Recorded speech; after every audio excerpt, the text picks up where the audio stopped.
Hi, this is Carrie Ann, and this is vlog number 3 for To Kill a Mockingbird, chapters 12 through 16. So this week I focused on finding metaphors in the book. And in chapter 12, Calpurnia takes Jem and Scout to her black church for the first time, and the black church is like a sanctuary for the black people, or for the colored people, because it's their safe place away from predators, which are the white people, which is why Lula was so upset when Calpurnia brought the children to the church.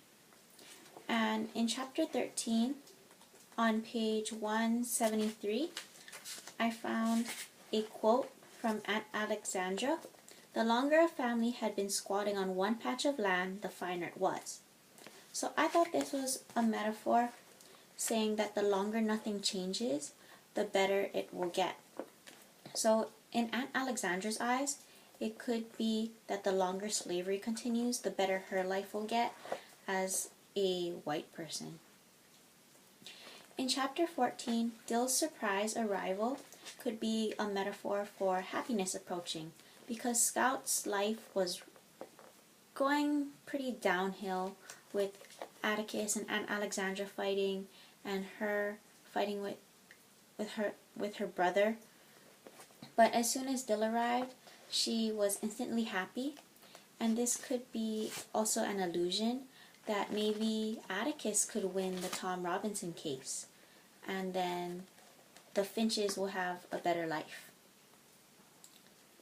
In chapter 15, Atticus has an altercation with the group of men at the Maycomb County Jail, and this could be a metaphor for racism or the Civil War, because Atticus represents the North Side, who's defending that people, both colored and white, are equal, and the group of men would be the South Side that don't like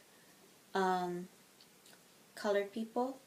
But then there's also Mr. Underwood, who was protecting Atticus, but he hates black people, so technically he would be just like a peacekeeper who doesn't necessarily have a side but just wants peace. And my last metaphor was in chapter 16, on page 216. The pillars of Maycomb County Courthouse on the south side existed after the courthouse burned down, and that could be a metaphor for black people who are saying that they are going to continue to fight and exist and persevere through all their adversary. So that's my vlog for this week. Thanks for listening.